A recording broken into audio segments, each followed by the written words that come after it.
Ako si Miguel, 14 na taong gulang, at ang aking kapatid na si Clara ay 12. Sa isang maliit na baryo sa gilid ng kagubatan, kami ay naninirahan kasama ang aming magulang. Ang aming bahay ay gawa sa kahoy, ang mga dingding nito'y puno ng alaala ng aming buhay. Sa kabila ng aming payak na pamumuhay, kami ni Clara ay laging puno ng saya at pag-usisa. Isang hapon, habang kami ay naglalaro sa tabi ng kagubatan, napansin namin ang kakaibang liwanag na kumikinang sa malayo. Miguel, anong sa tingin mo ang liwanag na yon? Tanong ni Clara habang nakapako ang mga mata sa direksyon ng liwanag. Hindi ko rin alam kung ano iyon, ngunit ang aming kuryosidad ay tila walang kapantay. Baka isang bituin na nalaglag, pabiro kong sagot, ngunit may bahagi sa akin na nagugulumihanan. Tara, tingnan natin. Habang papalapit kami sa liwanag, nararamdaman ko ang kakaibang enerhiya na tila sumasalubong sa amin. Ang hangin ay nagkaroon ng malamig na paghip at ang mga dahon sa paligid ay parang bumubulong ng lihim. Miguel, natatakot ako, bulong ni Clara habang mahigpit na kumakapit sa aking bisig. Ngunit sa loob ko, alam kong kailangan naming malaman ang pinagmulan ng liwanag. Nang makalapit kami, tumambad sa amin ang isang bituin na kalapag ito sa lupa. Maliwanag at kumikinang, ang kanyang liwanag ay hindi nakakasakit sa mata, bagkus ay nagbibigay ito ng kakaibang pakiramdam ng kapayapaan. Ito ba'y totoo? Tanong ni Clara na mamangha sa kanyang nakikita. Sa isang iglap, ang bituin ay nagbukas ng isang pintuan. Hindi ko maipaliwanag kung paano, ngunit naramdaman ko ang tawag nito. Ang pintuan ay gawa sa liwanag, tila kumukurap-kurap, ngunit matatag sa kanyang anyo. Miguel, ano ito? Tanong ni Clara. Ang kanyang boses ay nanginginig sa takot at pagkamangha. Isa itong pintuan, Clara, sagot ko, bagamat sa panaginip ay hindi ko akalain na makakakita kami ng ganito.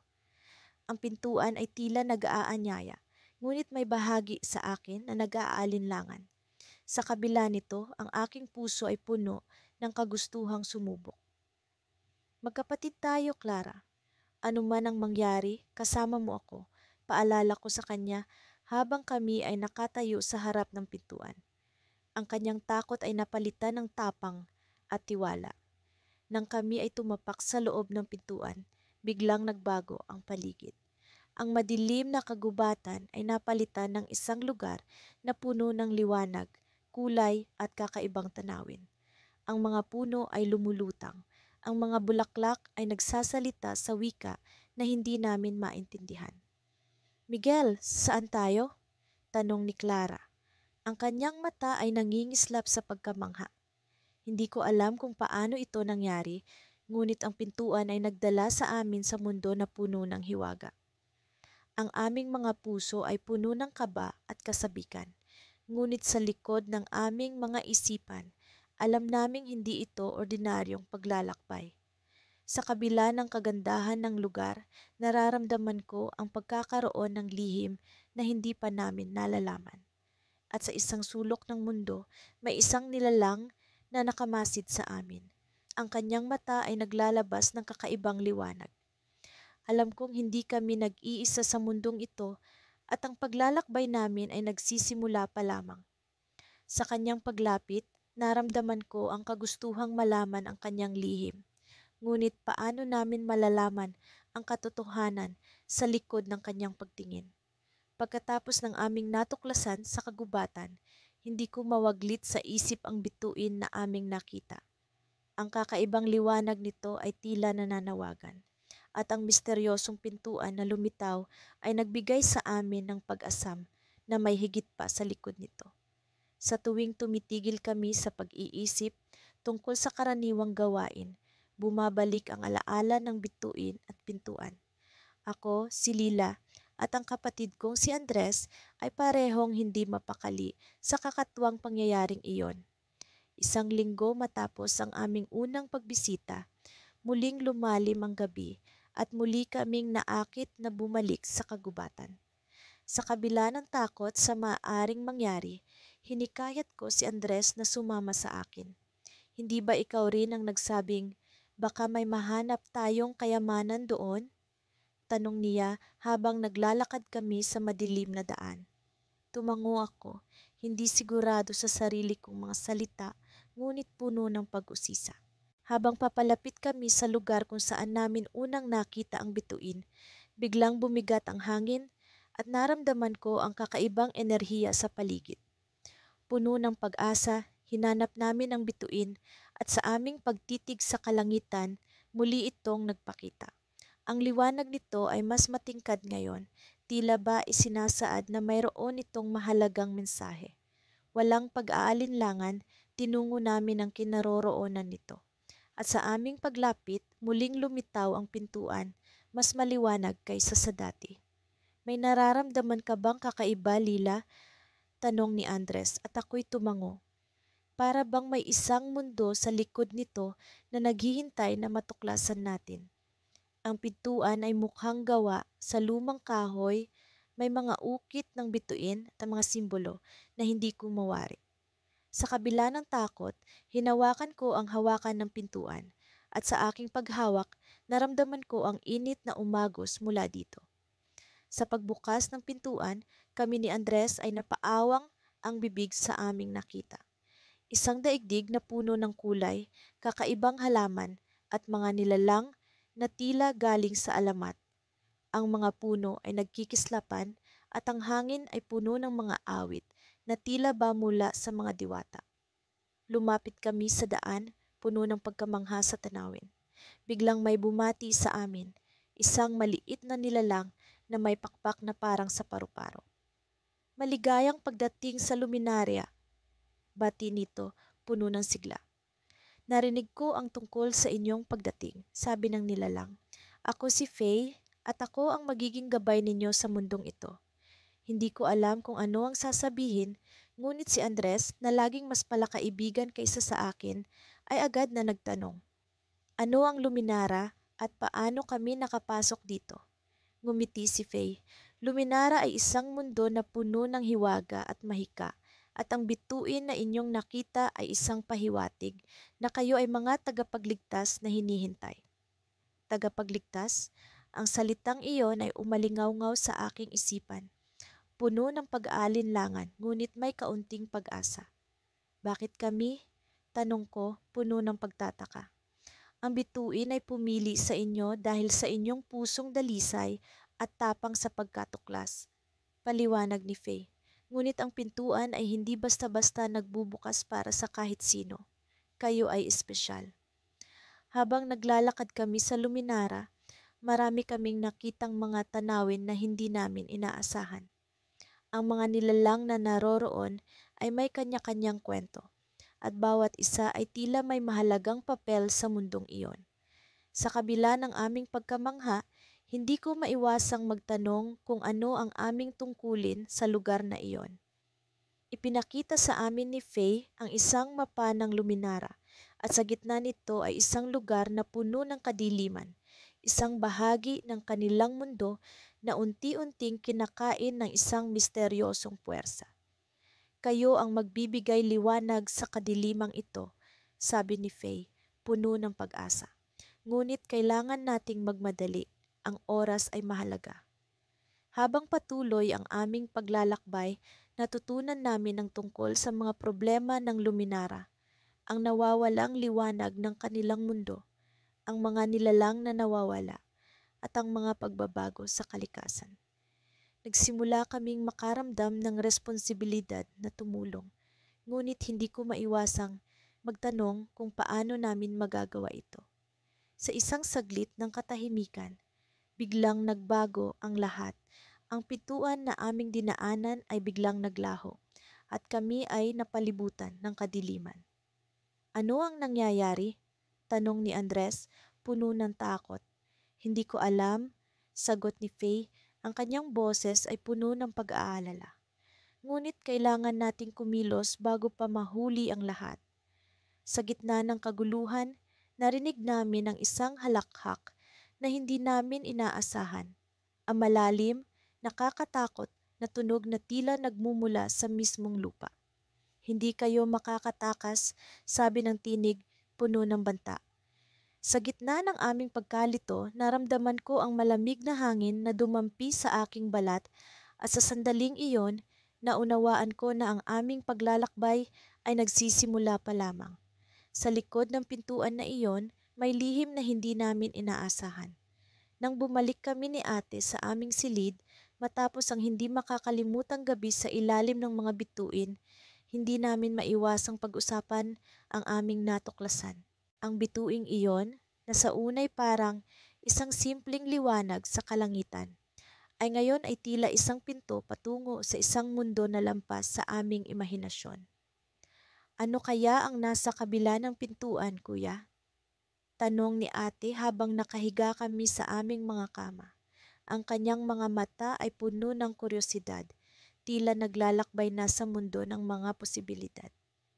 Hindi ko alam, ate, sagot ko, pilit na iniisip kung paano namin muling makikita ang bituing iyon ng mas malapitan.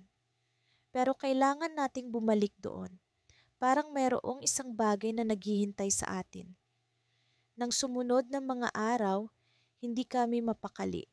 Kailangan naming bumalik sa burol sa ilalim ng bituin. Nagplano kami ng lihim na paglalakbay para sa susunod na gabi. Iniingatan na hindi malaman ng aming mga magulang ang aming gagawin. Alam namin na hindi nila papayagan. Masyadong delikado, masyadong mahiwaga. Ngunit ang pangako ng paglalakbay sa hindi pa namin nalalaman ay napakalakas para hindi kami magpatuloy.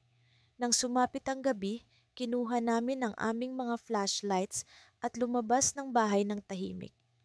Ang buwan ay nagbigay ng sapat na liwanag upang makita ang aming daan patungo sa burol.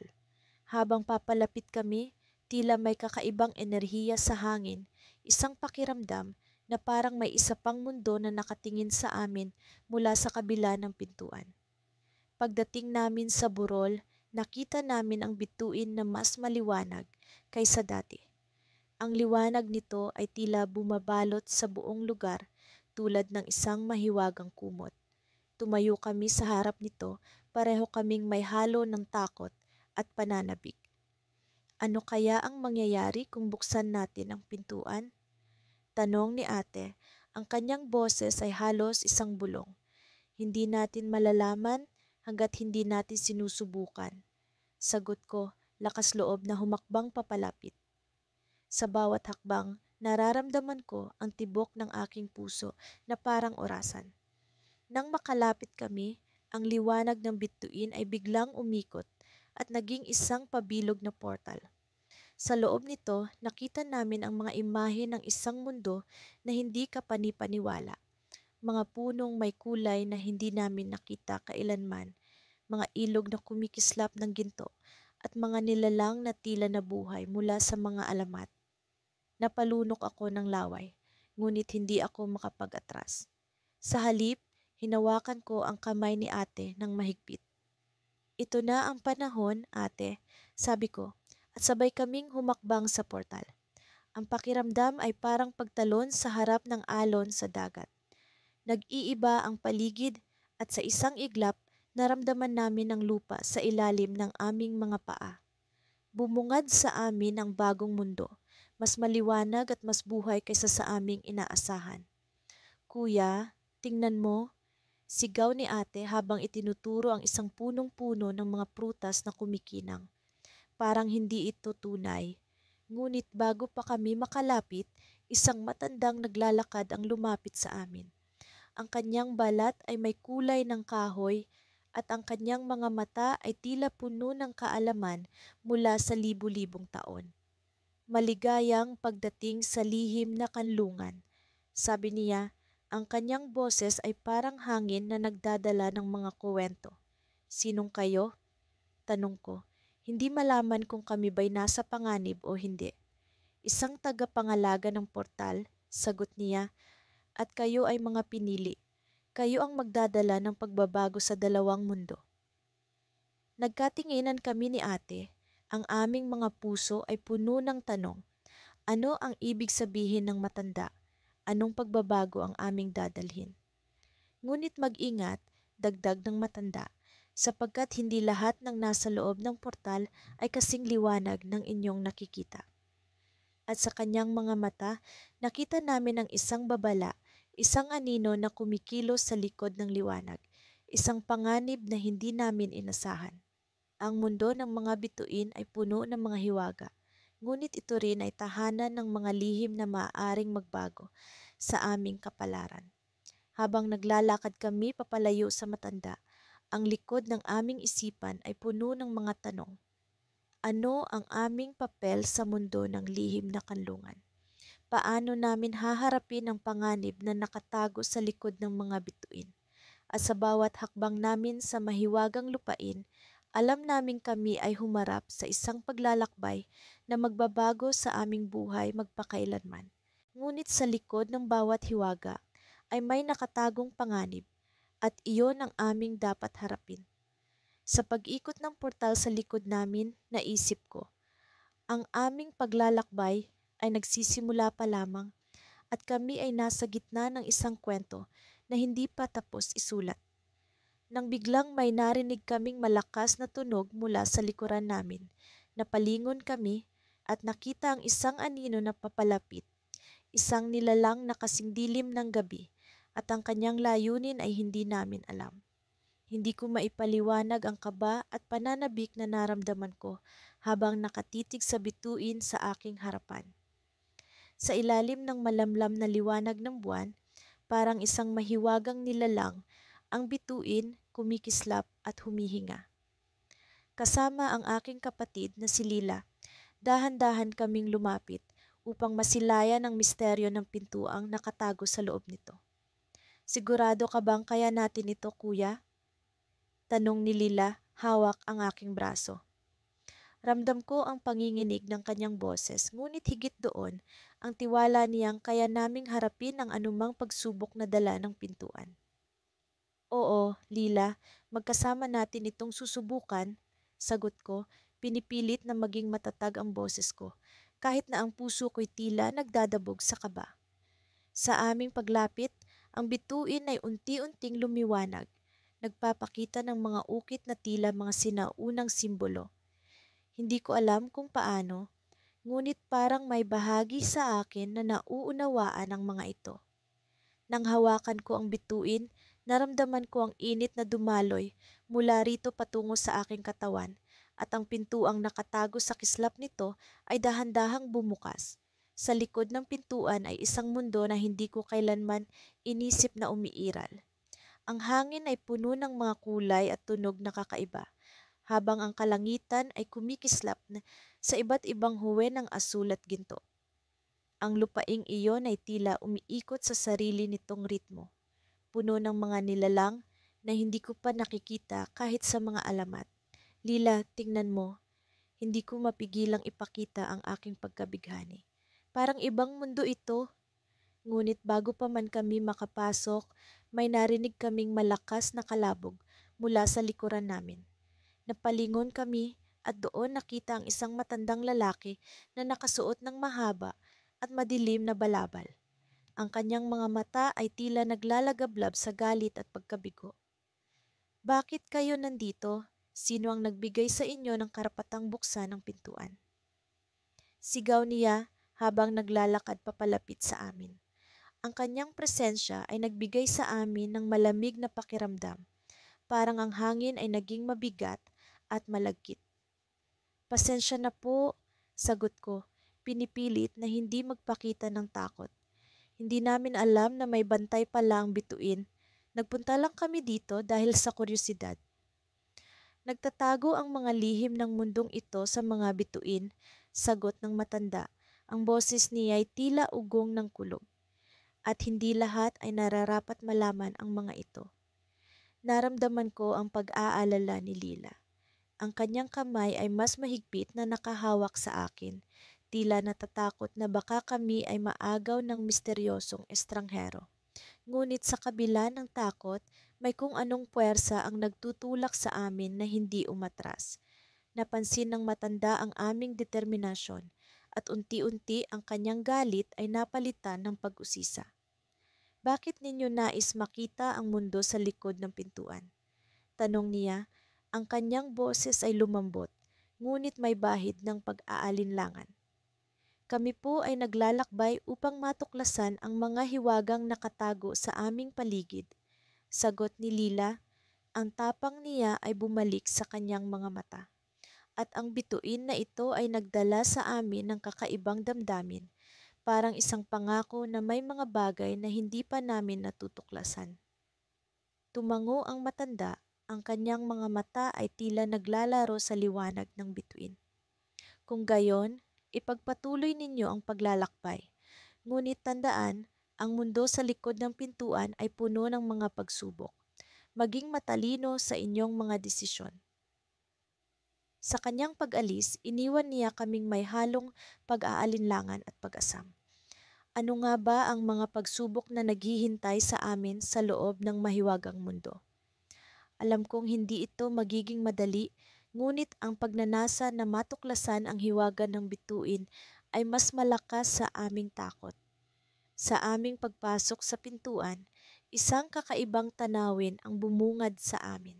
Isang kalsadang gawa sa mga kislap ng bituin ang naglayag sa harapan namin. Ngunit sa gilid nito ay may mga anino na tila kumikilos sa kanilang sariling galaw.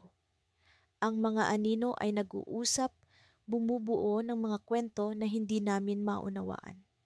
Sa gitna ng aming paglalakbay, biglang lumitaw ang isang nilalang na may pakpak na tila gawa sa liwanag. Ang kanyang presensya ay nagbibigay ng kapayapaan, ngunit sa kanyang mga mata ay may nakatagong babala. Kayo ba'y mga tagapagligtas o mga manlalakbay na nawawala? Tanong niya. Ang kanyang tinig ay parang musika ng mga bituin. Walang sagot na lumabas sa aming bibig dahil biglang nagkaroon ng malakas na ugong mula sa kalangitan. Ang mga anino sa gilid ng kalsada ay nagsimulang gumalaw, bumuo ng isang pader na tila nagbabanta sa aming paglalakbay. Magmadali kayo, sigaw ng nilalang na may pakpak habang ang liwanag ng bituin sa kanyang mga pakpak ay nagsimulang kumupas. Ang oras ay hindi pa laging kakampi ninyo. At sa puntong iyon, naramdaman ko ang biglang pag-ikot ng mundo. Ang pintuang nagbukas ay tila muling naglalakbay at kami nahulog sa isang lugar na puno ng misteryo. Ang aming paglalakbay ay nagsisimula pa lamang, ngunit ang landas na aming tatahakin ay puno ng mga tanong na walang kasiguraduhan. Sa likod ng bituin, ang aming kapalaran ay tila nakatago sa liwanag at anino. Mula sa kabila ng makapal na ulap na bumabalot sa amin, unti-unti naming narating ang gilid ng pinagmulan ng kakaibang liwanag. Isang bituin, hindi pangkaraniwang bituin, ang nagliliwanag sa gitna ng madilim na kagubatan. Nakatitig kami ni ate sa bituin na tila ba may kapangyarihan itong hipnotismo. Ang liwanag nito ay hindi nakakasakit sa mata. Sa halip, ito'y nag-aanyaya, nag-uudyok na kami lumapit. Ano kaya ang nasa likod ng liwanag na yan? Bulong ni ate na tila nawawala sa sarili. Tara, tingnan natin, sagot ko, bagamat may bahid ng kaba sa aking dibdib. Lumapit kami at natuklasan ang isang pintuang nakatago sa loob ng bituin. Ang pinto'y gawa sa tila lumang kahoy, ngunit kumikinang na parang ginto. Kumakatok ang aming pagkamausisa. Hindi namin napigilan ang aming mga sarili na hawakan ang malamig na bakal ng doorknob. Ano kaya ang nasa likod nito? Tanong ko habang pinipihit ang pinto. Sa pagbukas ng pinto, bumungad sa amin ang isang daigdig na hindi namin inaasahan. Isang malawak na paraiso na puno ng mga puno at halaman na kumakanta, mga ilog na naglalakbay sa hangin at mga nilalang na hindi pa namin nakikita sa buong buhay namin. Ang mga hayop dito ay hindi pangkaraniwan. May mga ibon na may pakpak ng paru-paro, mga usa na may mahabang buntot na parang sa isda, at mga kuneho na lumilipad sa hangin. Ate, ito ba ang tinatawag nilang daigdig ng himala? Tanong ko. Hindi ko alam, pero tiyak na hindi ito ang karaniwang mundo. Sagot ni ate, habang ang kanyang mga mata ay naglalakbay sa tanawin. Naglakad kami sa loob ng paraiso, bawat hakbang ay puno ng pagkamangha. Sa isang sandali, narinig namin ang mga bulong ng hangin. Maligayang pagdating, mga tagapagligtas, sabi ng hangin na tila may sariling pag-iisip. Napatingin kami ni ate sa isa't isa. Tagapagligtas, ano ang ibig sabihin nito? Tanong ko. Siguro tayo ang dahilan kung bakit nabuksan ang pintuan ng bituin, sabi ni ate na tila biglang naging seryoso. Habang patuloy kaming naglalakad, biglang may lumitaw na isang matandang lalaki. Ang kanyang buhok ay puting-puti at ang kanyang mata ay tila may kakayahang makita ang aming mga kaluluwa. Ako si Lolo Tandang, sabi niya. Ako ang tagapag-alaga ng daigdig ng himala. Tagapag-alaga? Tanong ko, puno ng pagkamangha. Oo, at kailangan ko ng inyong tulong, sagot ni Lolo Tandang, habang tinuturo ang isang malaking puno sa gitna ng paraiso. Ang puno ay tila ba may sakit, ang mga dahon nito ay nalalanta, at ang mga ugat nito ay tila tuyot. Ang puno ng liwanag ay nawawala ang kanyang lakas. Kailangan natin itong buhayin bago mawalan ng liwanag ang daigdig ng himala, paliwanag ni Lolo Tandang. Puno ng pag-aalala, sinabi ni ate, paano namin ito magagawa? Sa pamamagitan ng inyong pagkakaisa, sagot ni Lolo Tandang. Kailangan mong magtiwala sa isa't isa at sa inyong kakayahan. Hindi kami nagdalawang isip. Inabot ko ang kamay ni ate at sabay kaming lumapit sa puno. Sa sandaling hinawakan namin ang puno, naramdaman ko ang kakaibang enerhiya na dumadaloy sa aming mga kamay. Ang enerhiyang ito ay parang kuryente, ngunit hindi masakit. Sa halip, ito'y nagbibigay ng lakas. Unti-unti, ang puno ay nagsimulang magliwanag. Ang mga dahon nito ay bumalik sa dating sigla at ang mga ugat nito ay muling nagkaroon ng buhay. Nagsimula itong bumalik sa dati nitong anyo, puno ng liwanag at buhay. Tagumpay at sigaw ni Lolo Tandang, puno ng saya.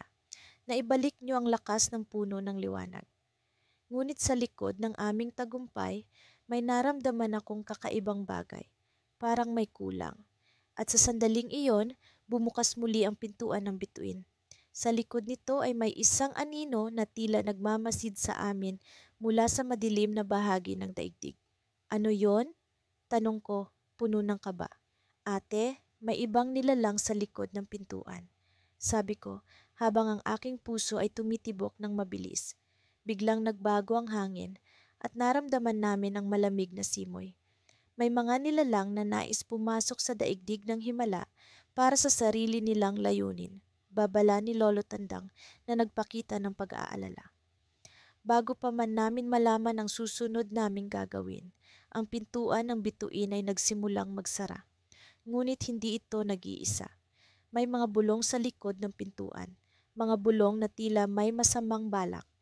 Ate, ano ang gagawin natin? Tanong ko habang ang pintuan ay unti-unting bumabalik sa dating anyo nito, walang bakas ng kung ano man ang nasa likod. May oras pa tayo, sagot ni ate, puno ng determinasyon. Kailangan nating malaman ang lihim ng pintuan bago ito tuluyang magsara. Sa sandaling iyon, alam kong hindi pa tapos ang aming pakikipagsapalaran. Sa kabila ng tagumpay na aming natamo, may bagong hamon na naghihintay sa amin. Ang pintuan ng bituin ay may mas malalim na lihim. Isang lihim na kailangan naming matuklasan bago pa man maging huli ang lahat. Sa kabila ng mga lumipas na araw, hindi pa rin nawawala sa isipan ko ang natuklasang bituin. Ang liwanag nito ay tila ba may sariling buhay, umaaligid sa aking alaala na parang alon sa dagat tuwing gabi. Ang aking kapatid, si Marco, ay may parehong nararamdaman. Pareho kaming hindi mapalagay at puno ng kuryosidad. Isang umaga, habang kami naglalakad sa gubat, napansin kong may kakaibang pagbabago sa paligid. Ang mga puno ay tila mas malalago at ang mga bulaklak ay mas makukulay. Parang may mahiwagang enerhiya na bumabalot sa buong kapaligiran.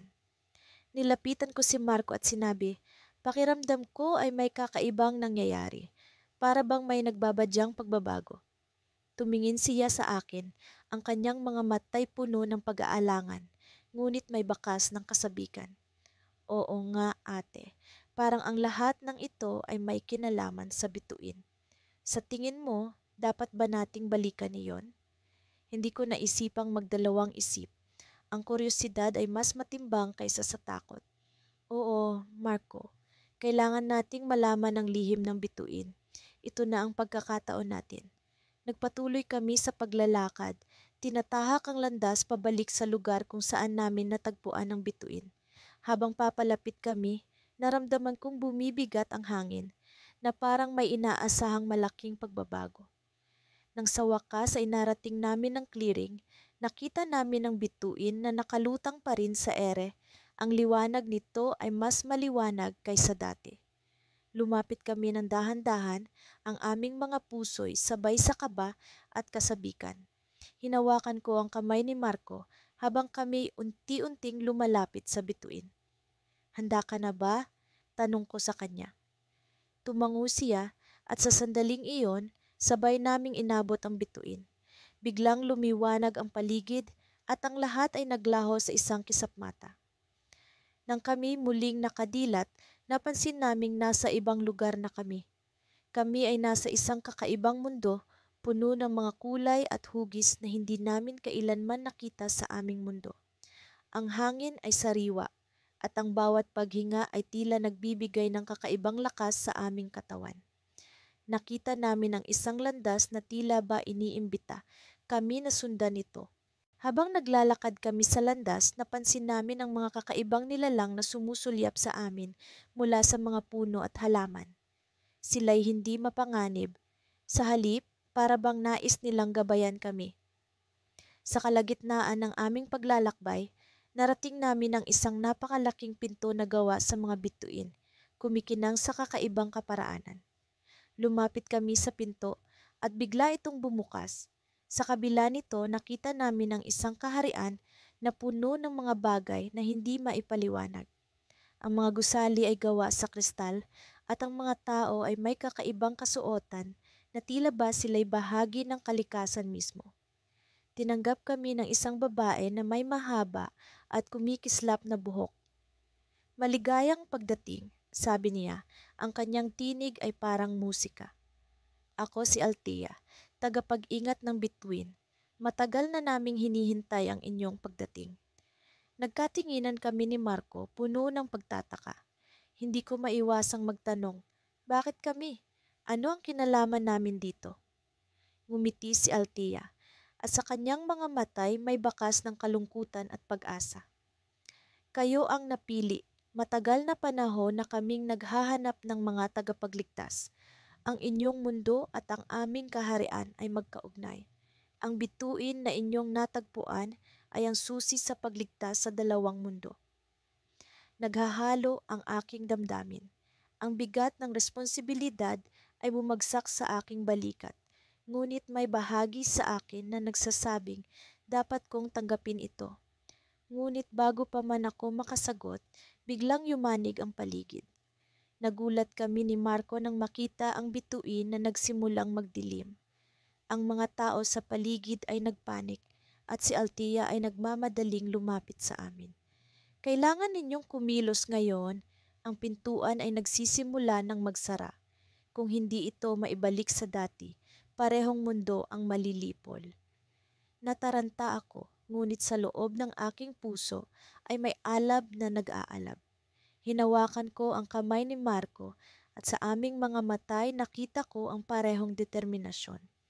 Hindi namin alam kung ano ang naghihintay sa amin, ngunit isa lang ang tiyak.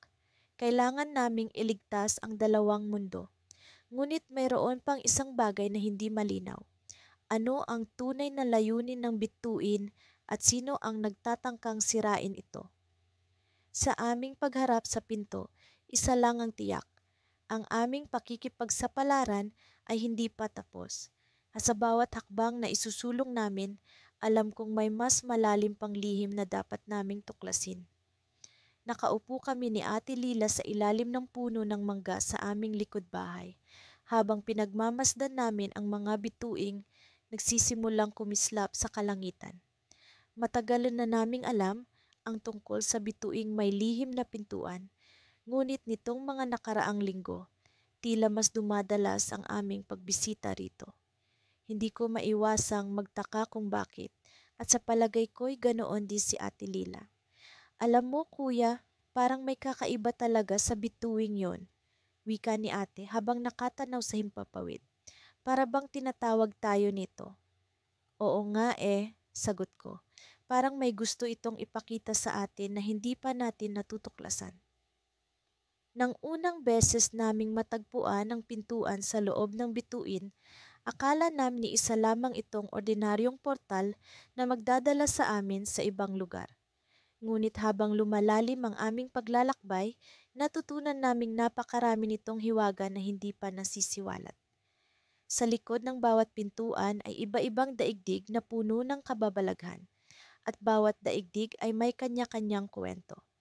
Ngunit sa lahat ng aming napuntahan, may isang paborito si Ate Lila, ang hardin ng mga nawawalang alaala. Dito, ang mga alaala ng mga tao mula sa iba't ibang panahon ay lumulutang at lumilipad sa hangin, parang mga bulaklak na naglalaro sa simoy. Kapag naroon kami, madalas naming naririnig ang mga bulong at halakhak ng mga alaala, gaya ng mga kwentong sinasabi ng mga matatanda sa harap ng apoy. Isang gabi, habang kami nasa hardin, may isang alaala ang lumapit kay Ate Lila.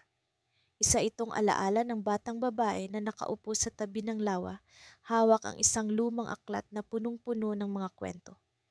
Sa hindi maipaliwanag na dahilan, tila ba pamilyar kay ate ang batang iyon.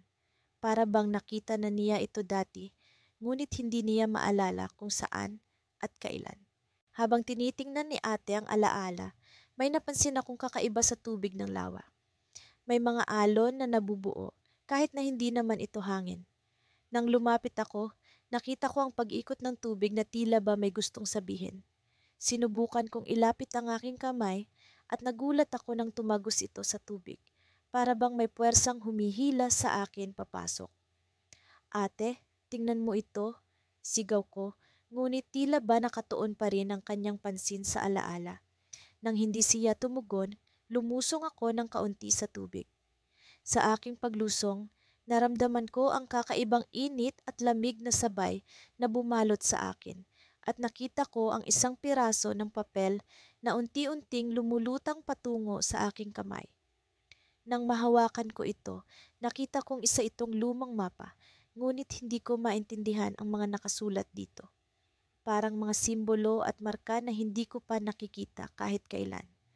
Dinala ko ito kay Ate Lila, na ngayoy bumalik na sa kanyang ulirat mula sa pagkakatitig sa alaala. Kuya, ano yan? Tanong niya habang maingat na tinitingnan ng mapa. Hindi ko alam, sagot ko. Ngunit sa palagay ko, isa itong gabay, isa itong susi sa lihim na hindi pa natin nalalaman. Habang pinag-aaralan namin ng mapa, biglang lumitaw ang mas maliwanag na liwanag mula sa bituin na lagi naming dinadalaw. Ang liwanag na iyon ay tila mas maliwanag kaysa dati at ang ningning nito'y bumalot sa buong hardin. Nagkatinginan kami ni ate, parehong naguguluhan at nasasabik. Sa palagay mo, oras na ba para bumalik tayo sa bituin?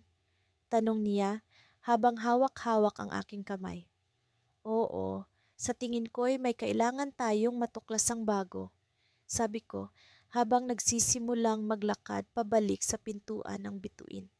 Ngunit bago pa man kami makalapit, biglang may lumitaw na anino mula sa likod ng isang puno. Isang anino na hindi namin inaasahan at sa hitsura nito, tila may dalang panganib.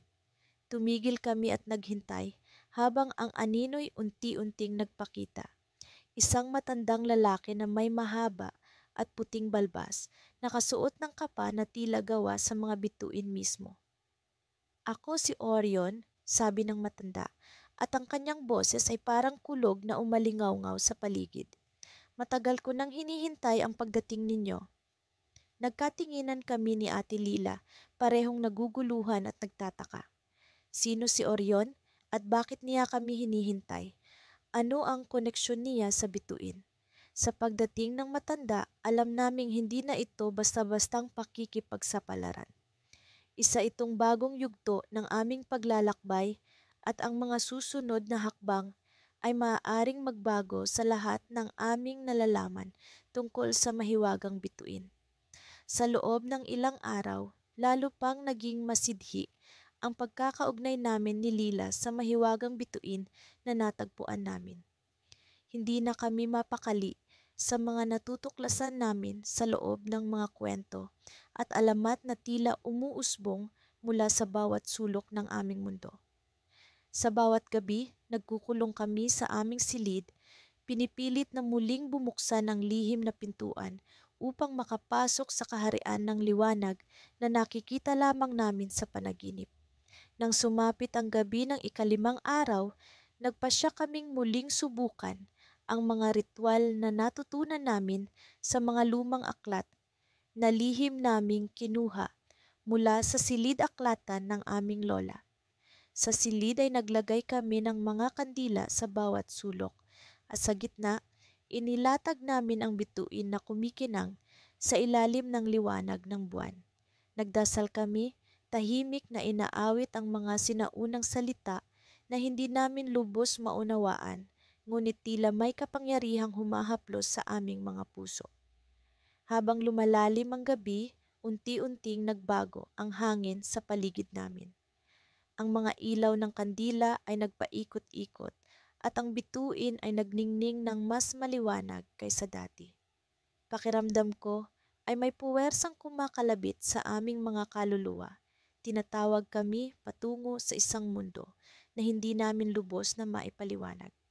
Sa isang kisapmata, biglang bumukas ang lihim na pintuan at sa kabila nito ay nagpakita ang isang puok na labis na kakaiba at kahanga-hanga. Nandito na tayo, bulong ni Lila habang hawak ang aking kamay. Sumandal kami sa pintuan at lumakad papasok sa kaharian ng mga bituin. Ang paligid ay puno ng mga puno na kumikinang, mga ilog na umaawit at mga nilalang na tila gawa sa purong liwanag. Sa kabila ng aming takot, naramdaman namin ang pagkakaroon ng kapayapaan, isang uri ng pag-unawa na nag-uugnay sa lahat ng bagay sa paligid. Habang naglalakad kami, lumapit sa amin ang isang matandang lalaki na tila mula sa sinaunang panahon. Ang kanyang mga mata ay puno ng karunungan at misteryo at sa kanyang mga kamay ay hawak ang isang maliit na aklat na tila puno ng mga lihim. Maligayang pagdating, mga tagapangalaga ng bituin, bati niya sa amin. Matagal na naming hinihintay ang inyong pagdating. Nagtataka kami sa kanyang sinabi. Ano ang ibig niyang sabihin sa tagapangalaga ng bituin? Sinimulan niyang ipaliwanag na ang bituin ay isang susi, isang paraan upang buksan ang mga puwang sa pagitan ng ating mundo at ng kaharian ng liwanag. May mga nilalang na nais makuha ang kapangyarihan nito para sa kanilang pansariling layunin, ngunit kami ang napili upang protektahan ito. Ngunit bakit kami? Tanong ni Lila, hindi maalis-alis ang pag-aalinlangan sa kanyang boses. Ang inyong puso ay dalisay, sagot ng matanda. At ang inyong ugnayan bilang magkapatid ay ang susi sa pagpapanatili ng balanse sa pagitan ng mga mundo. Habang nag-uusap kami, naramdaman kong may kakaiba sa hangin. Ang mga puno ay tila nagbago at ang mga ilog ay naging mas mapanganib. Biglang nagkaroon ng ingay sa likuran namin at sa isang iglap bumukas ang isa pang lihim na pintuan. Sa kabila nito ay lumitaw ang isang anino, isang nilalang na tila gawa sa kadiliman. Nasaan ang bituin? Tanong ng nilalang, may halong galit at kasakiman sa kanyang tinig. Nagsimula kaming umatras, ngunit ramdam ko ang panginginig ng bituin sa aking bulsa.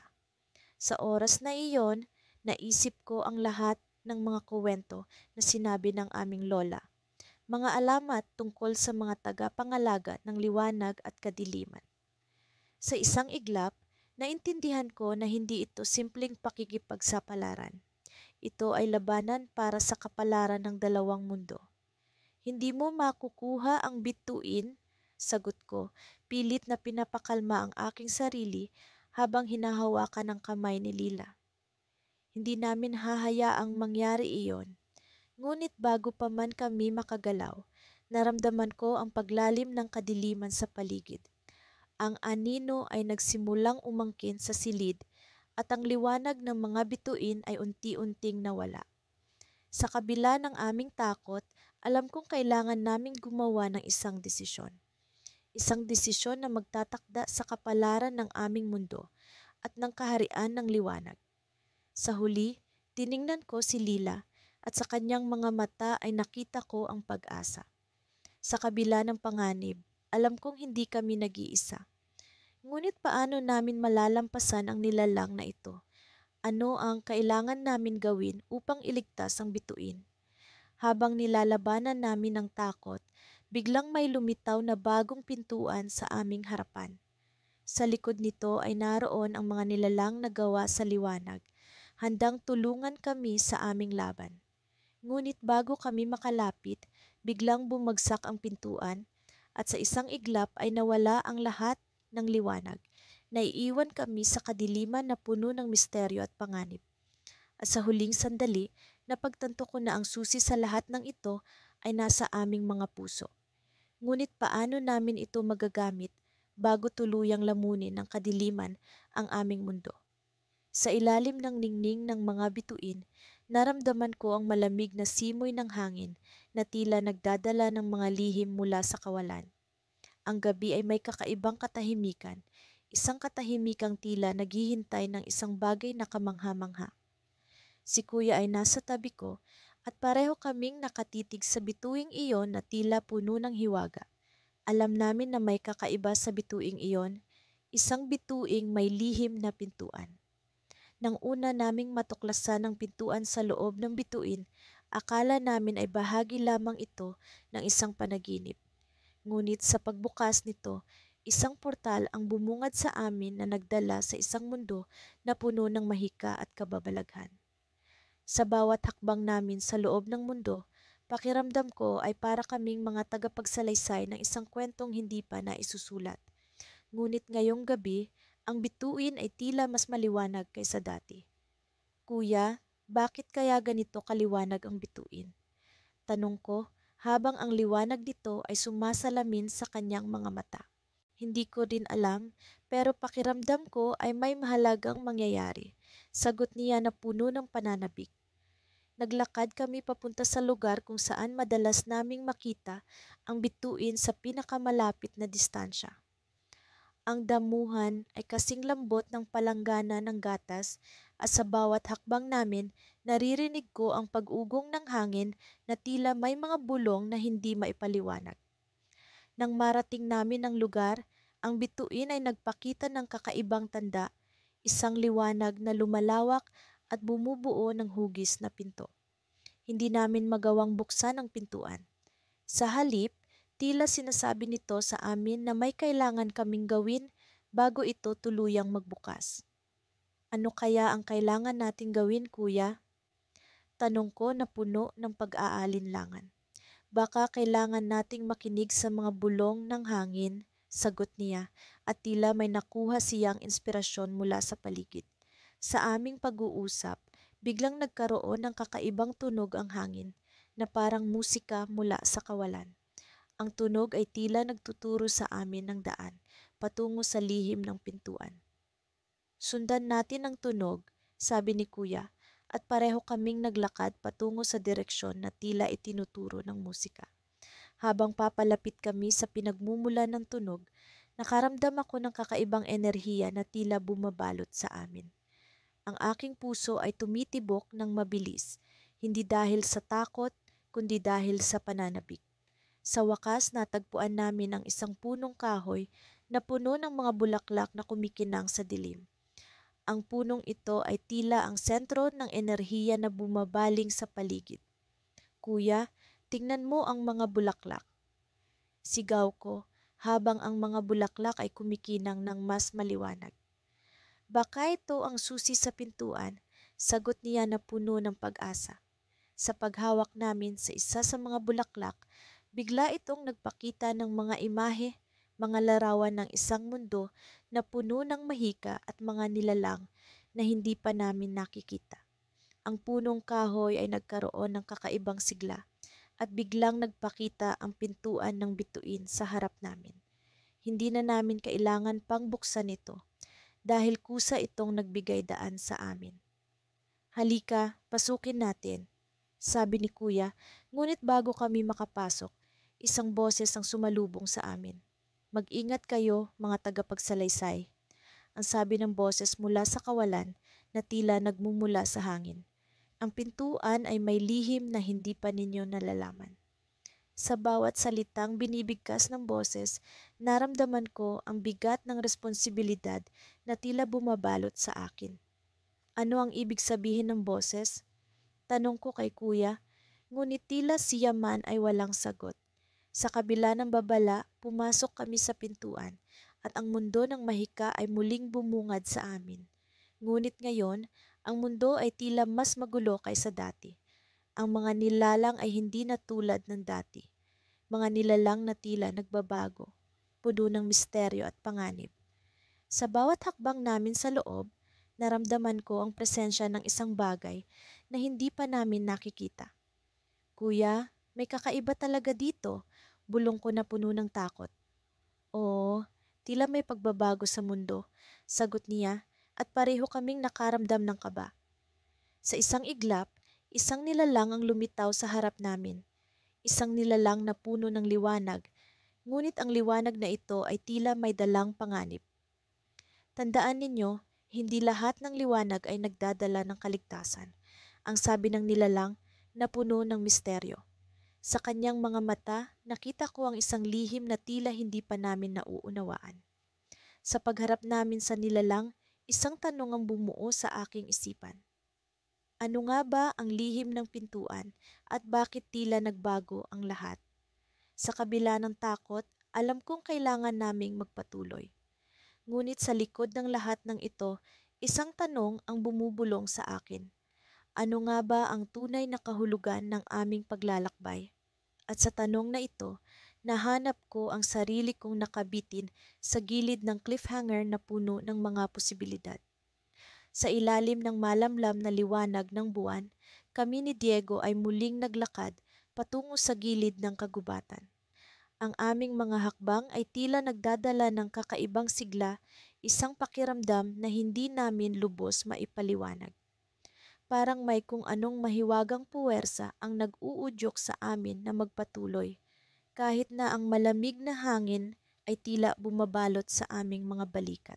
Sa kabila ng takot at pananabik, alam namin na kailangan naming tuklasin ang lihim na pintuan sa loob ng bituin. Nang makarating kami sa lugar kung saan unang lumitaw ang bituin, kami sandaling huminto. Ang mga puno ay nakapaligid sa amin, mga anino na tila gumagalaw sa bawat ihip ng hangin. Sa gitna nito, ang bituin ay nagningning sa lupa, tila nag-aanyaya sa amin na muli itong lapitan. Sa pagsilip sa paligid, napansin ko ang kakaibang pagkislap sa gitna ng bituin. Isang bagay na hindi ko nakita noong una. Dito, Diego, tawag ko sa kapatid ko habang tinuturo ang kumikislap na bahagi. Lumapit siya sa akin at sabay naming sinuri ang bituin. Ang pagkislap ay nagmumula sa tila maliit na kristal na nakabaon sa lupa. Dinampot ko ito at sa paghawak ko, naramdaman ko ang banayad na init na dumaloy sa aking palad.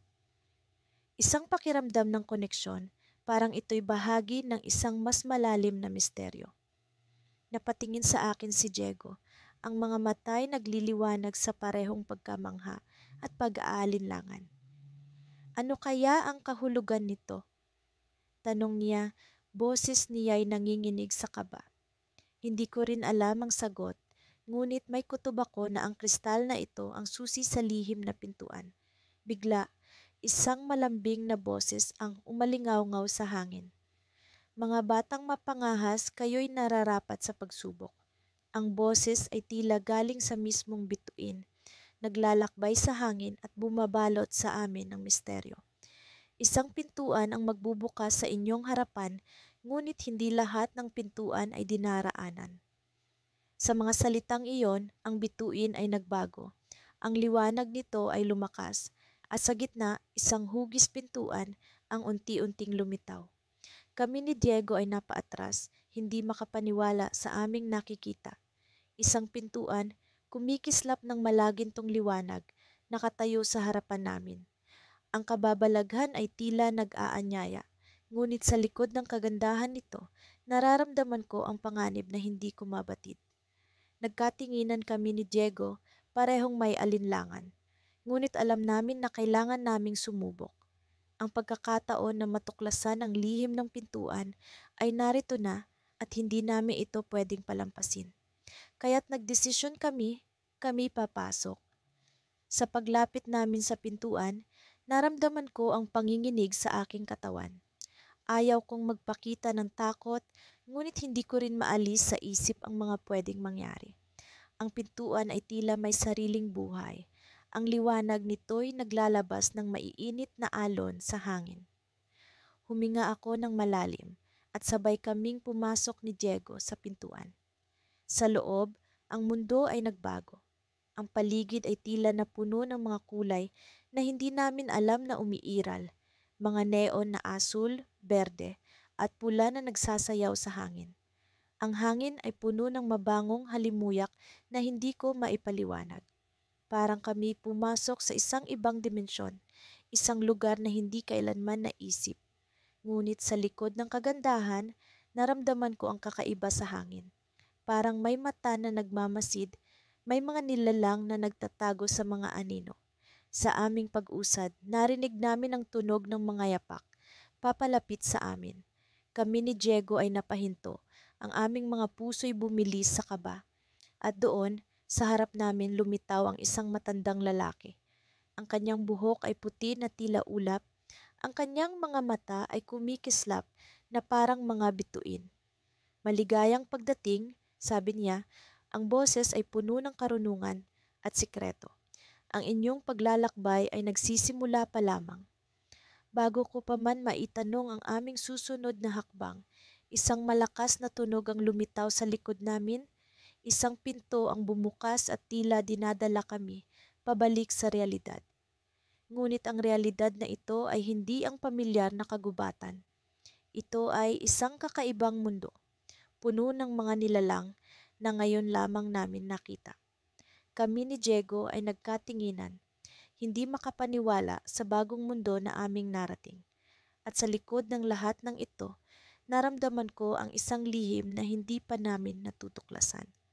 Sa pagpatuloy ng aming paglalakbay, alam kong marami pang pagsubok ang aming haharapin. Ngunit sa likod ng bawat pintuan, may bagong kwento na naghihintay. Ang aming kwento ay patuloy na maglalakbay sa mundo ng mga bituin at lihim na pinto. Mula sa unang pagkakataon na nasilayan namin ang bituing may kakaibang ningning sa gitna ng madilim na kagubatan, alam naming may kakaiba itong dala. Ako si Alon at ang kapatid kong si Mara ay ang aking matalik na kaibigan at kasama sa lahat ng pakikipagsapalaran. Sa kabila ng aming murang edad, hindi kami kailanman natakot sa mga hamon ng mundo, lalo na kung ang mga ito ay nag-aalok ng mahiwagang karanasan. Sa paglapit namin sa bituin, naramdaman ko ang pag-init ng hangin. Sa bawat hakbang, tila ang mga puno sa paligid ay nagwawagi ng kanilang mga sanga para bang binubulong ang isang sinaunang awit. Ang bituin, na dating alingawngaw lamang sa aming mga panaginip, ngayon ay nasa harapan namin, kumikislap sa gitna ng maliit na clearing. Ang liwanag nito ay hindi masakit sa mata. Sa halip, ito ay mainit at nakakatanggap ng imbita. Alon, tingnan mo! Bulong ni Mara habang itinuturo ang isang bahagi ng bituin na tila nagsisimulang magbukas. Sa gitna ng kumikinang na orb ay lumitaw ang isang pintuan gawa sa lumang kahoy na may mga ukit na tila nagkukuwento ng mga sinaunang alamat. Walang hawakan ang pintuan, ngunit sa bawat segundo, para bang ang mga ukit nito ay gumagalaw, nagbabago mula sa isang imahe patungo sa susunod. Anong ginagawa natin? Tanong ni Mara, halatang kinakabahan ngunit puno ng pag-usisa. Walang ibang paraan kundi buksan ito. Sagot ko, hinihingi ang lakas ng loob na nakatago sa aking puso. Sa paglapit ko sa pintuan, naramdaman ko ang pintig ng aking puso na tila umaawit kasabay ng mga ukit. Inilagay ko ang aking kamay sa kahoy at sa isang iglap, ang pintuan ay bumukas ng mag-isa. Sa likod nito ay isang madilim na lagusan, puno ng mga bituin na para bang ito'y isang bahagi ng kalangitan na nahulog sa lupa.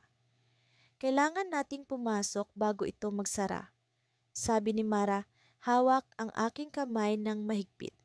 Kapwa namin iniwan ang kagubatan sa likod at pumasok sa pintuan. Sa aming pagpasok, parang hinigup kami ng espasyo. Puno ng kawalan, ngunit may isang tiyak na direksyon. Ang paligid ay puno ng mga bituin na umiikot sa amin at sa di maliparang uwak na daan, naramdaman ko ang pag-angat ng aking katawan, tila lumilipad.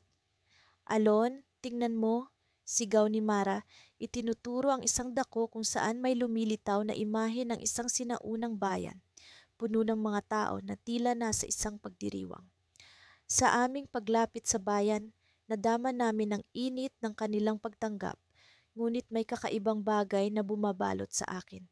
Sa gitna ng saya ng mga tao, may isang matandang lalaking nakatingin sa amin.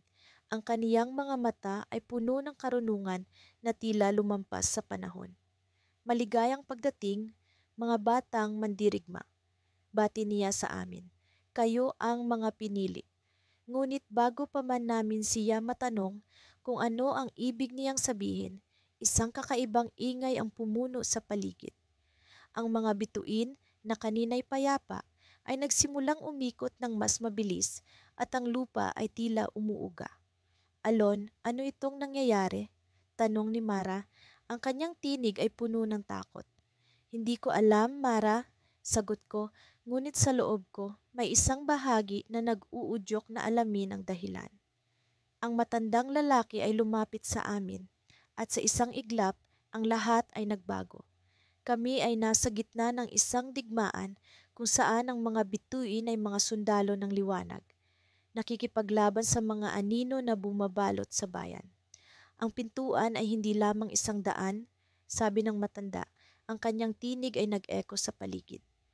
Ito rin ay isang pagpili. Kayo ang mga tagapagligtas ng liwanag, ngunit kayo rin ang maaaring maging sanhi ng pagkawasak. Sa isang iglap, ang pintuan ay muling lumitaw sa likod namin, ngunit ngayon ay puno ng mga anino na nagsisikap pumasok. Alon, kailangan nating bumalik, sigaw ni Mara habang hinihila ako patungo sa pintuan. Ngunit bago namin maabot ang pintuan, isang anino ang humarang sa amin, ang kanyang anyo ay pamilyar. Sa kanyang mga mata, nakita ko ang aking sariling refleksyon, puno ng pag-aalinlangan at takot. Hindi ito ang katapusan, bulong ng anino, habang ang pintuan ay nagsisimulang magsara. At sa pagsara ng pintuan, naisip ko kung ano ang susunod na mangyayari.